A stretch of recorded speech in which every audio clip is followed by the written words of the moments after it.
महत्वपूर्ण लेटर आप सभी को दिखाने वाले हैं। साथ में 29 सितंबर को हुए दिल्ली के धरने के बाद क्या कुछ रिजल्ट आया, क्या कुछ हुआ, उसके संबंध में आपको जानकारी देंगे। इसके साथ में आगामी 4 अक्टूबर यानी कि 2 दिन के बाद होने वाले एक और महा आंदोलन को लेकर महत्वपूर्ण अपडेट आपको देंगे।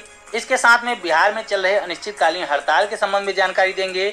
इसके अलावा कुछ और राज्यों में भी आंगनबाड़ी कार्यकर्ताओं के आंदोलन चल रहे हैं, उसके संबंध में भी आपको महत्वपूर्ण जानकारी देंगे। तो वीडियो को पूरा अंत तक जरूर देखिएगा। हम पूरे देश की आंगनबाड़ी बहनों की आवाज को लगातार बुलंद करने का प्रयास कर रहे हैं, तो आप लोग भी वीडियो को ज़्यादा से ज़्यादा लाइक और शेयर किया करिए, जिससे आंगनबाड़ी बहनों की आवाज़ सरकार तक भी पहुंच सके। आंगनबाड़ी केंद्रों के समय परिवर्तन यानी कि टाइम टेबल में बदलाव को लेकर एक महत्वपूर्ण लेटर देखिए। आपको बता दें कि ये चीजें सभी राज्यों में लागू हो जाएंगी, बस इसमें जो समय दिया गया है उसमें थोड़ा बहुत ऊपर नीचे देखने को मिल सकता है। यह लेटर जारी किया गया है निदेशालय बाल विकास सेवा एवं पुष्टाहार उत्तर प्रदेश लखनऊ की तरफ से, यानी कि उत्तर प्रदेश में तो इसी समय से आंगनबाड़ी केंद्र खुलेंगे और बंद होंगे, लेकिन जो बाकी के राज्य हैं उसमें समय में थोड़ा बहुत परिवर्तन देखने को मिल सकता है। तो आप अपने परियोजना कार्यालय से संपर्क करके इसके विषय में सूचना ले सकते हैं। यहाँ पर देख सकते हैं यह लेटर 22 मार्च 2013 को ही जारी किया गया था और इसी के अनुसार हर साल जो है आंगनबाड़ी केंद्रों के समय में परिवर्तन किया जाता है। यहाँ पर देख सकते हैं कि विषय इसका है कि आंगनबाड़ी केंद्रों के संचालन के संबंध में यहाँ पर बताया गया है, सम्यक विचारोपरांत आंगनबाड़ी केंद्रों के संचालन का समय निम्नवत निर्धारित किया गया है।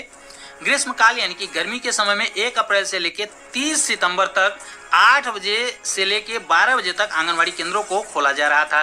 जैसा कि आप सभी को पता है कि अभी 30 सितंबर तक इसी समय सारणी से आंगनबाड़ी केंद्रों को खोला जा रहा था, लेकिन शीतकाल यानी कि 1 अक्टूबर से लेकर 31 मार्च तक, 1 अक्टूबर आज ही हो गई, लेकिन आज रविवार होने की वजह से आंगनबाड़ी केंद्रों की छुट्टी है, लेकिन फिर भी उत्तर प्रदेश में आंगनबाड़ी केंद्रों में जो है सफाई कार्यक्रम चलाया जा रहा है। इसके अलावा बिहार में तो आंगनबाड़ी कार्यकर्ताएं अनिश्चितकालीन हड़ताल पर हैं, लेकिन फिर भी वहां पर भी आंगनबाड़ी केंद्रों को खोलने को लेकर बहनों को सूचना दी गई थी, यानी कि ज्यादातर जगहों पर आज के दिन भी आंगनबाड़ी केंद्रों को खोला गया है। संभवतः कल से यानी कि कल सुबह से 10 बजे से लेके 2 बजे तक आंगनबाड़ी केंद्र संचालित होंगे, यानी कि कल से 8 बजे की बजाय 10 बजे आंगनबाड़ी केंद्रों को खोला जाएगा। इसके आगे बताया गया है कि सभी आंगनबाड़ी केंद्र उपरोक्त समय के अनुसार ही संचालित होंगे, चाहे वो प्राथमिक स्कूल के परिसर में चल रहे हों या फिर अन्य किसी भी स्थान पर संचालित हो रहे हों। यानी कि अब आंगनबाड़ी केंद्रों को इस नए समय सारणी के हिसाब से ही खोला जाएगा। दिल्ली में 29 सितंबर को हुए आंदोलन के बाद क्या हुआ, इस आंदोलन में कितनी बहनों ने भाग लिया, रिजल्ट इसका क्या निकला, इस प्रकार के तमाम प्रश्न पिछले 2 दिनों में हमसे पूछे गए हैं। तो आइए इन सभी प्रश्नों के बारे में आपको जानकारी देते हैं। अखिल भारतीय आंगनबाड़ी कर्मचारी महासभा के जनपद बदायूं के जिला अध्यक्ष हैं राजेश कुमार सक्सेना जी, उनके द्वारा यह सूचना प्रेषित की गई है। आपको बता दें कि इसी संगठन के बैनर तले यह आंदोलन भी आयोजित किया गया था। तो आइए देखते हैं क्या लिखा गया है। यहाँ पर देख सकते हैं लिखा गया है, आंगनबाड़ी कार्यकर्तियों ने दिल्ली के जंतर मंतर पर अखिल भारतीय आंगनबाड़ी कर्मचारी महासभा के बैनर तले राष्ट्रव्यापी आंदोलन का आयोजन किया, जिसका आयोजन जो है 29 सितंबर 2023 को किया गया, जिसमें उत्तर प्रदेश, बिहार, उत्तराखंड, पश्चिम बंगाल आदि प्रदेशों से आंगनबाड़ी कार्यकर्ताओं ने और सहायिकाओं ने भाग लिया। उसके आगे बताया गया है कि जनपद बदायूं से राजेश कुमार सक्सेना जी की जिला अध्यक्षता में लगभग 200 आंगनबाड़ी सेविका सहायिकाओं ने इसमें भाग लिया। उसके आगे बताया गया है कि राष्ट्रीय अध्यक्ष गुलाब सिंह ने 12 सूत्रीय मांगों को लेकर एक मांग पत्र प्रधानमंत्री जी, इसके अलावा स्मृति ईरानी जी और राष्ट्रपति महोदय जी को सौंपा।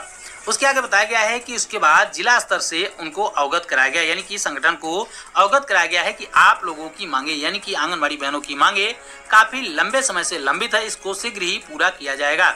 उसके आगे बताया गया है कि एवं मानदेय बढ़ोतरी के बारे में लगभग 1 महीने में आपको सकारात्मक परिणाम मिल जाएगा, यानी कि यहाँ पर राष्ट्रीय स्तर से यह सूचना दी गई है कि आंगनबाड़ी कार्यकर्ताओं के सेविका सहायिकाओं के मानदेय बढ़ोतरी को लेकर 1 महीने में सकारात्मक रिजल्ट मिल जाएगा।